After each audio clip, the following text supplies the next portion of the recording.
Hi, I'm Sarah Hagigi. And I'm Erin Babornik. Welcome to COAB's Adult Ed Advocast. The Advocast is a partner podcast of COAB's State Advocate for Adult Education Fellowship. Each episode highlights challenges and successes in advocacy.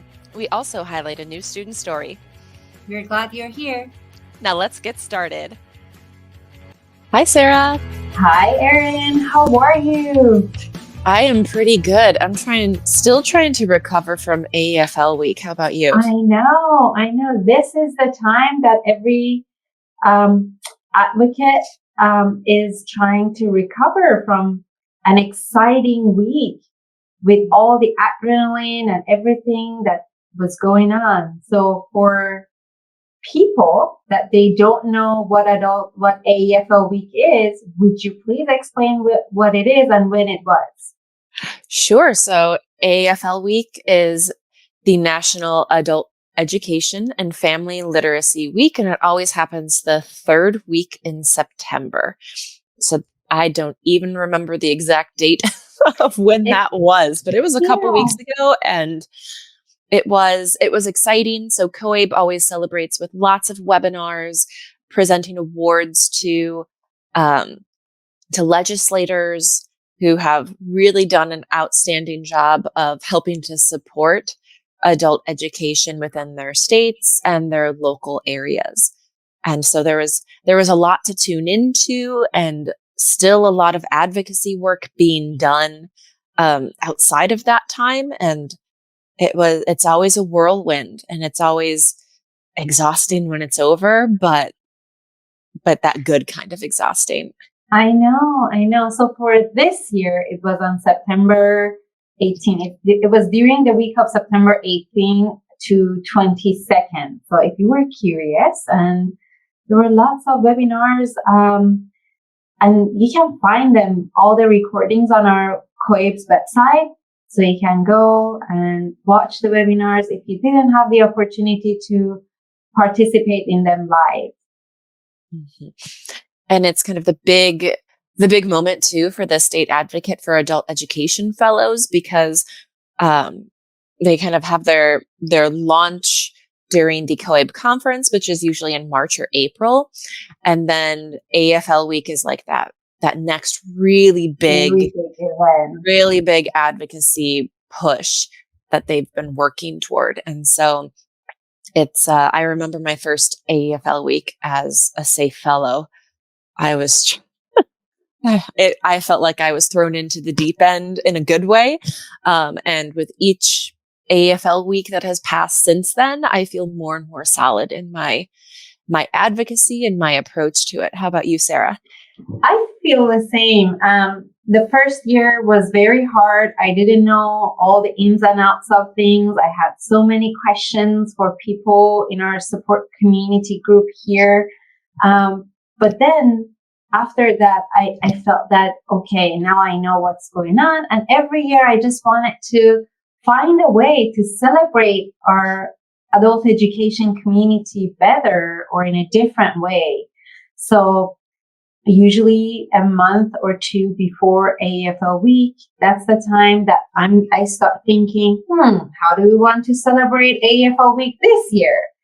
And that's very exciting. And when it happens, that adrenaline of the good interaction and all the meetings and all the events that we go to. And after that, I'm like, I feel like a deflated balloon. And I need a couple of weeks to recover from that.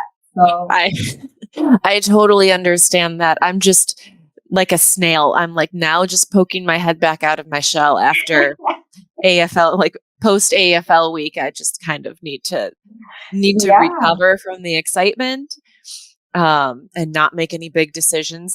Exactly. Yes. After that, start thinking about, okay, like now where does advocacy go here? After it. So we are super excited and super honored to have an incredible guest with us today. And I want to first kind of mention how we found this guest. So we reached out to COAB CEO Sharon Bonney and said, we want to talk to somebody who has been making an impact and really pushing hard during AEFL week. And she recommended this guest to us, the Connecticut State Advocate for Adult Education Fellow here for Cohort 3, Christine Valdez. And so I'm going to welcome Christine here onto the Advocast. Welcome, Christine. Hi. Christine, welcome to Advocast. How are you doing? I'm doing good. And I'm honestly feeling a little guilty after listening to you guys because as much as I was overwhelmed, I feel like had so much support in my state. So I didn't feel as overwhelmed as you guys maybe. So that's good. You can tell us all about it. But before that, would you please introduce yourself and tell us about your connection with adult ed community? Sure. I am a school social worker at Middletown Adult Education. I also facilitate our English as a Second Language program, but I'm also very involved in our workplace exploration and transitions programming. So I have my hand in a little bit of everything here, and over the years, because I've been here many, many years. So I decided to take on the fellowship just to do something new and different. And wow, no turning back. That's great. It's good to hear all of that. How did you land in adult education? Because I know many people don't have like that straightforward path of, I don't know about you, but I didn't go to school to work in adult education. I didn't know it existed. I lived here and I'm embarrassed to even say the story, but basically how I ended up in it, I used to be a clinical social worker and stayed home, had my kids, and I wanted to go back to work when they got a little older. And I told my husband, I was like, oh, I found this job. I'm going to go to work, and after I drop the kids off, and I'm going to be home before they get home. And he was like, yeah, right, that's not going to happen. But it did. I got this job, and so in the beginning, I worked like, I think 11 hours a week, and I've been here 17 years now. I'm full time. So, it just kind of grew as my kids grew, and it's been perfect for me. That's great. There is a saying that I keep repeating it, that I even find adult education fountain. Yeah. And I feel that every time that I talk to people, I feel that saying is very true. It's all those connections that brings us together, and we find that, okay, it was a call from adult ed community for us to be part of it. And it's kind of ironic too, because I was aware. If I think back, I should have been aware about adult ed. My dad came from Turkey. He was Armenian, and so I'm first born in this generation, and he slowly brought family members over, all who learned English in adult education. So I should have been aware of it, but it kind of just was I never really paid attention. And then when I saw this job, I was like, oh yeah, I remember something about adult education. Oh, that's wonderful. That's wonderful. So I'm curious, because you were recommended because you did just an incredible job during AEFL week, and kind of giving an overview of like, how did you engage in adult education and family literacy week this year? I basically ran with the toolkit that COID provides. So COID their toolkit is just amazing, every little detail. But like I said, I was not alone. I'm very lucky in Connecticut in that our state association is very, very involved with COID, and our state, our COID representative also is very involved, and we all work together. So it was a real team effort, and I think that's why it was such a big success, because like you said, it's overwhelming. There's so much that can be done and that needs to be done, and so we each kind of took a piece of the pie and ran with it, and so it ended up really well. And again, our heads are all spinning like, what can we do next year? And I saw you a lot on social media. Mm-hmm. That was a huge push. And actually it made me feel guilty, because I thought, oh boy, like I really need to step it up.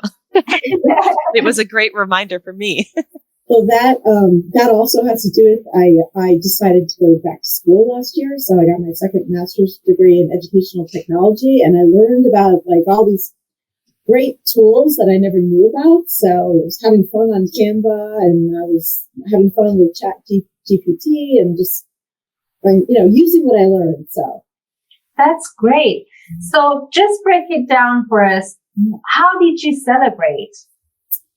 So I started as soon as, the COAB, conference ended. I was like, all right, got to get on the roll. I got to get some of these, proclamations out. So I started there and contacted also my state association. Like, what are you guys doing? I don't want to be doing the same thing you're doing. And so we decided to work on the governor proclamation together.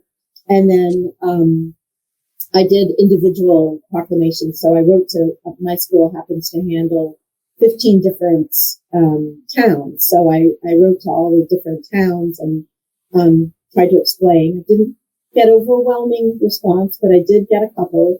And then together, we met all summer with the state association and what we were doing to plan a big activity at the Capitol. To give an award, both a COAB award and a state association award to somebody that we thought was really helping our cause, to get all the adult educations in Connecticut together, to get students there, to get buses of students there. So that was a big undertaking. It seems like, it's like Thanksgiving dinner. It's over in an hour, but it takes a lot of planning. And just to give some I was taking notes, just to give some context. So you mentioned right after the COAB conference, you started going and saying, I need to get proclamations. So that was in April. And I think maybe what a lot of people don't understand is just the amount of pre-planning that goes into AEFL week, where if you start to think about what should we do for it on September 1st, way too late. It's way too late. And I liked your first step there where you said, okay, well, I connected with the state association, right, to make sure that you weren't duplicating what they already did. I'm curious, did you already have a strong connection to your state association prior to the fellowship? Honestly, I didn't. And, I'm now a board member. I'm very involved. And so I really enjoy it. I've just learned so much from so many aspects with this fellowship. And so I've gotten to know all the people better and gotten to know what I can do. Sorry, my office is nonstop. That's the ringing. I've been working with them now on a regular basis and doing advocacy for our state association and for my Middletown adult education. That's great. And did you have any legislative meetings? So we invited a whole bunch of people to our Capitol event. We got a few people to show up. So that's definitely on the burner for next year about getting all those things out, and everything's a learning curve. So just like the proclamations, I learned that you want to plan early on and do things early on, but at the same time, it's got to be the window that they're planning. So they schedule when they're going to, go to an event or do a proclamation. So you have to and everybody's window is different. So, you kind of have to keep a little chart about okay, this person wants to be contacted then and this. So it was a learning curve. It really does feel like it requires a degree in project management sometimes. Mm-hmm. Trying to manage it all. And so you mentioned a learning curve. So I'm curious, what have you learned during this AEFL week and this fellowship so far? So one of the things I learned was from you. I learned about storytelling because, through COAB, you were putting out all kinds of things about looking for students to tell their personal stories.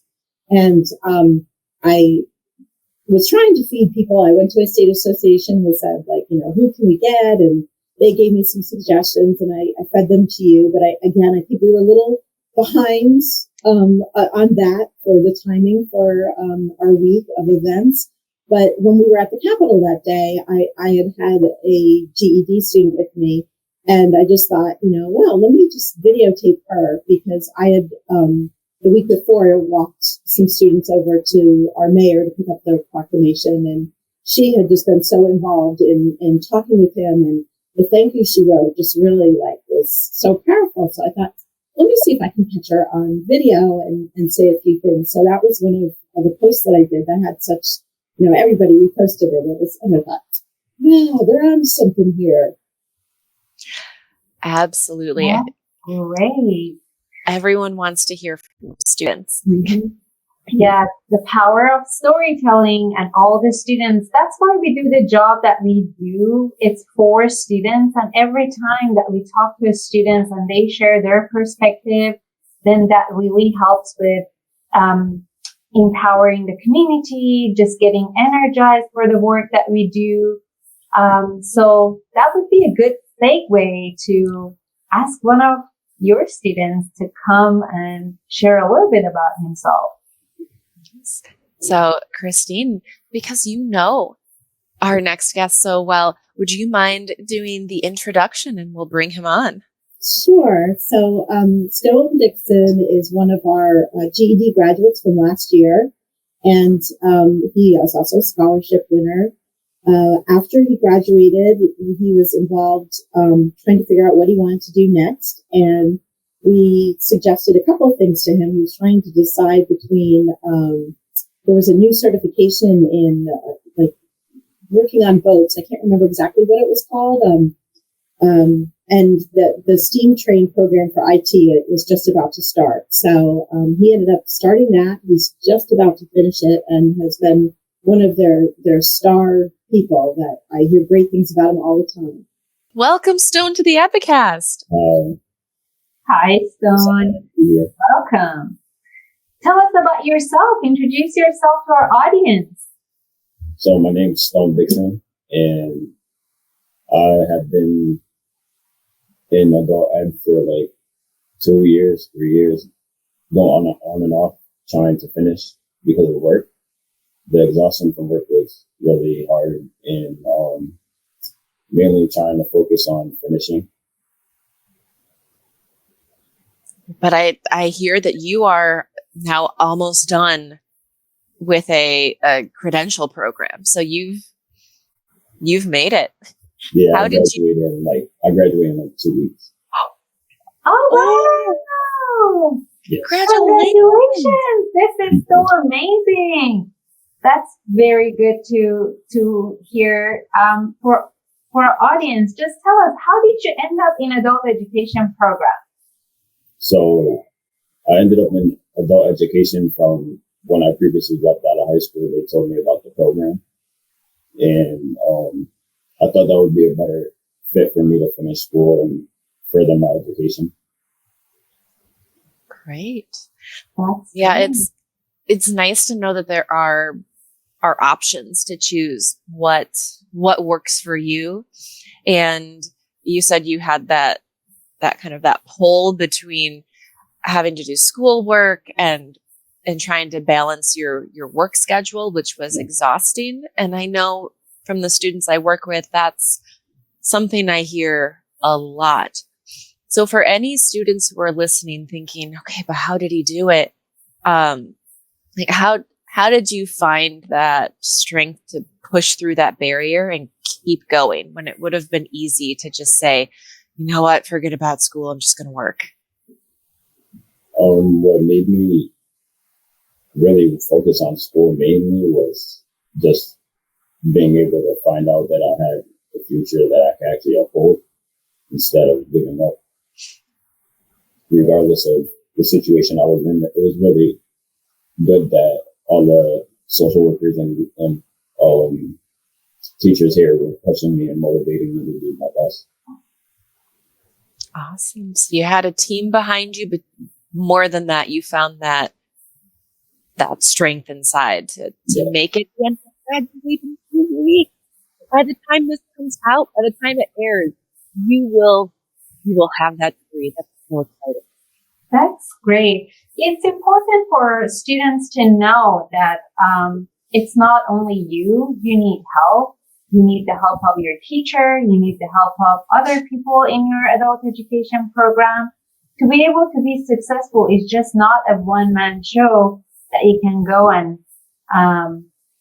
just finish and be successful. It takes a village to be able to graduate.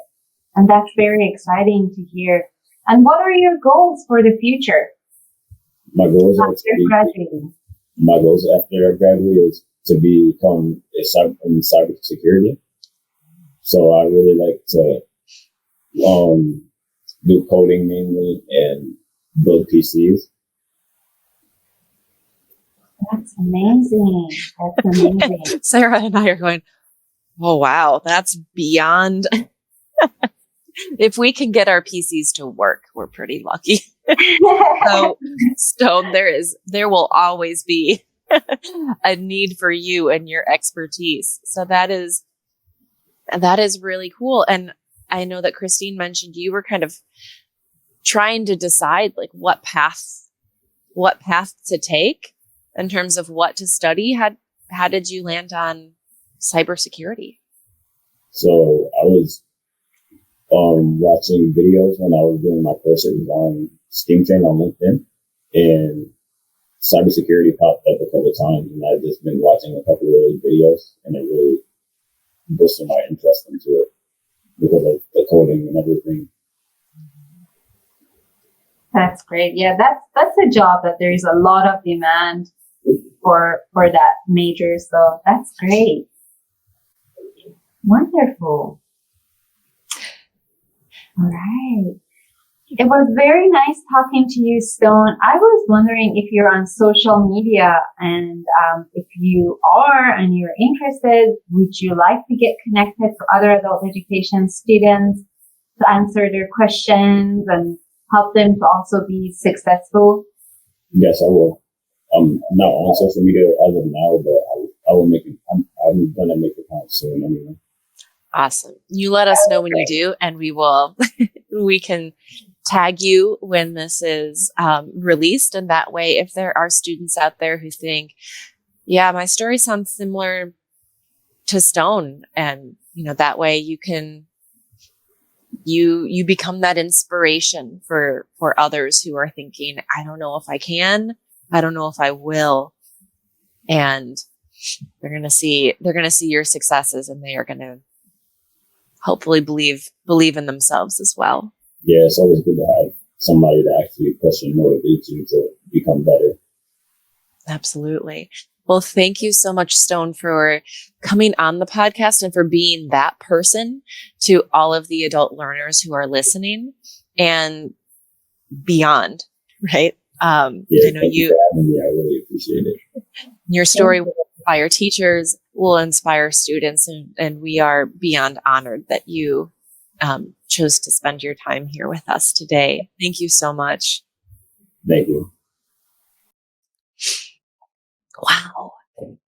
That was amazing. It's always good to hear from students, and it's always good to hear from state advocates and see how they are helping their community to thrive.